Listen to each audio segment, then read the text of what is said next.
కాంగ్రెస్ రెండేళ్లలో ఎరువుల కొరత ఏర్పడింది. కానీ కేసీఆర్ కాలంలో ఎరువులు గ్రామాల్లోకి ఎరువులు పంపించామని మాజీ మంత్రి ఎమ్మెల్యే హరీష్ రావు అన్నారు. షాపుల్లో లేని యూరియా యాప్లో ఎలా వస్తుందని విమర్శించారు. యాప్ చుట్టూ ఆఫీస్ చుట్టూ తిప్పుతున్నారు, రైతులను బిచ్చగాలం చేస్తున్నారని తెలిపారు.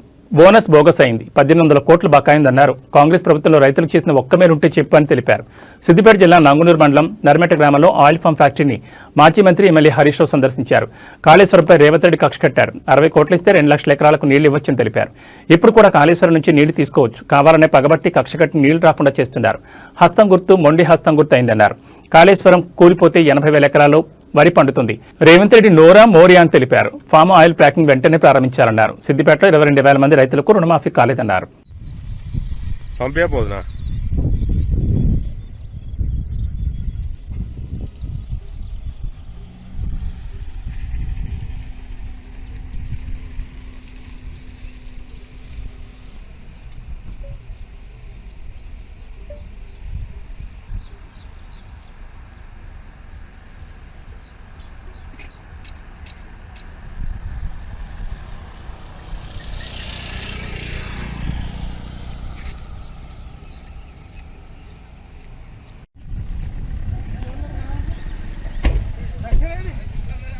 ఏడున్నాడు దూరదర్శన్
సగం మందికి కూడా రుణమాఫీ చేయలేయాల.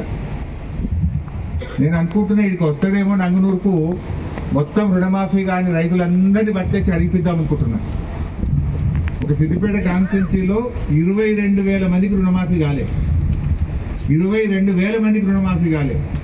రేవంత్ రెడ్డికి వచ్చు కదా బాగుండు, ఆ రుణమాఫీ కానోళ్ళని 22,000 మందిని పట్టుకొని ఇక్కడికి వచ్చి అడుగుదాం అనుకుంటున్నాను. అయిపోయిందంటుండు కదా, దేవుని మీద ఒట్టు పెట్టింది కదా. మరి యాదాద్రి దేవుని మీద ఒట్టు పెట్టిన బిడ్డ, మరి ఒక్క నా కాన్స్టిట్యున్సీలనే 22,000 మందికి రుణమాఫీ కాలేదని మొత్తం 22,000 మందిని ఇక్కడికి పట్టుకొని వద్దాం అనుకుంటున్నా. ప్లే కార్డులు పట్టుకొని 22,000 మందిని పట్టుకొస్తే అప్పుడు ఏం చెప్తారో చెప్పాలి కదా. చెప్పినాకనే వండుతాం, ఇక పొడి చేయలేదు. ఇక ఇచ్చినవా ఇయ్యలేదా ఎప్పుడుతో చెప్పాలి. ఇక మరి చేసినా అని చెప్తున్నావు కదా. ఇంకా ఎంతమంది పోలీసులను తెచ్చుకుంటాడో, ఎంతమందిని పట్టుకొని వస్తాడో, గాలి మోటార్లు వస్తాడో, ఎట్లెత్తాడో రానిగా చూస్తాం. 22,000 మంది మా నియోజకవర్గంలో రుణమాఫీ కానీ రైతులందరినీ పట్టుకొస్తాం. అందరికీ ఏదో మాట బరాబర్ చెప్పినాకనే ఇంటికి వెళ్ళిపోవాలి, అంతేకాదు. నా అట్లనే ఉండే ఫ్యాక్టరీ ఆగింది. ఇప్పుడు ఇది అడగబట్టి 3 నెలలు ఏదో ఏడ ఇంత బ్రిడ్జ్ కనబడగానే కత్తిరించుడు, ఏడ కేసీఆర్ రోడ్ వేయగానే దాన్ని కత్తిరించుడు, ఏడ దావకానే మనం కట్టిందుంటే దాన్ని కత్తిరించుడు, ఇది మనం కట్టిందుంటే దీనికి కత్తిరిస్తుంది కొత్తడికి రిబ్బన్ కత్తెర జేబులో పెట్టుకొని తిరుగుతుడు. ఆయన కట్టింది అయితే నేనేమో ఆయన ఉండదా ఇలా ఒకటి రిబ్బన్ జేబులో పట్టుకొని తిరుగుడు తప్ప ఏమన్నా ఉన్నదే. ఆయన వచ్చిన ఇడేం ఆగేది లేదు, రాకుండా ఆగేది లేదు, నడుతూనే ఉండేది. కొత్తగా నడిచేదేముంది, ఆపేదేముంది, ఆయన ఇచ్చేదేముండదు. ఏంటంటే మనకేనా ఉన్నాయి అప్పుడే ఉన్నది మనకేనా అన్నట్టు. రుణమాఫీ కూడా చేయలే ఈరోజు. సరే, ఇంకొక వేరే విషయం, దీనికి సంబంధం లేని ఇంకొక విషయం కూడా మాట్లాడాలనుకుంటున్నాను. ఇవాళ రేవంత్ రెడ్డి గారు ఒక సినిమా థియేటర్ ఓపెనింగ్ పోతున్నాడు.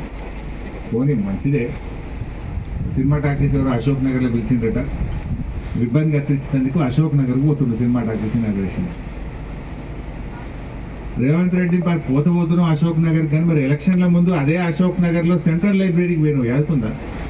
నువ్వు రాహుల్ గాంధీ కలిసి అశోక్ నగర్లో ఆ సినిమా టాకీస్ పక్కకే సెంట్రల్ లైబ్రరీ ఉంటుంది. అక్కడ మెట్ల మీద కూర్చొని, బిడ్డ మాకు తెలంగాణ మాకు గవర్నమెంట్ వచ్చినట్టు చెయ్యి, మాకు గవర్నమెంట్ వస్తే కాంగ్రెస్ ప్రభుత్వం రాగానే 2 లక్షల ఉద్యోగాలు ఒకటే ఏడాది ఇస్తా అని మాట ఇచ్చేచ్చినావు. మరి ఒక్కసారి పోయిరాడా అందాక? సినిమా టాకీస్ రిబ్బన్ కత్తిరించినాక ఒక్కసారి అశోక్ నగర్ సెంట్రల్ లైబ్రరీకి పోయిరారాదు? పోయి ఏం చేసినావో, వాళ్ళకి ఇచ్చిన మాట ఏందో ఒకసారి మాట్లాడు. నిన్న దిల్సుఖ్ నగర్లో పిల్లలంతా రోడ్ల మీదకి వచ్చి ధర్నా చేసింది. ఎన్నికల ముందు కాంగ్రెస్ వాళ్ళేమో 2 లక్షల ఉద్యోగాలు ఏడాదిలో ఇస్తాం, గవర్నమెంట్ ఉద్యోగాలు ఇస్తామన్నారు. నిన్న అసెంబ్లీలో మంత్రి శ్రీధర్ బాబు గారు చెప్తున్నారు, గవర్నమెంట్ ఉద్యోగాలు ఏడుంటాయి భయ్, ప్రైవేట్ నౌకరు చేసుకోపోయి అందరికి గవర్నమెంట్ ఉద్యోగాలు ఇచ్చు సాధ్యమవుతుందా? ఇది కాదు అని చేతులు ఎత్తేసారు. బట్టి విక్రమార్క గారేమో జాబ్ క్యాలెండర్ అని చెప్పి జాబ్ క్యాలెండర్ పెట్టి జాబ్లెస్ క్యాలెండర్ చేసేసింది దాన్ని. మరి ఇప్పుడు అశోక్ నగర్కు రేవంత్ రెడ్డి గారు సినిమా టాకీస్ ఇనాగ్రేషన్ పోతే 1000 మంది పోలీసు వాళ్ళు పెట్టిరట, ఏదైనా సందులకెళ్ళి పొలాలు వస్తారేమో అడుగుతారేమో అని. 1000 మంది పోలీసు వాళ్ళని పెట్టుకొని సినిమా టాకీస్ ఇనాగ్రేషన్ పోతుండే.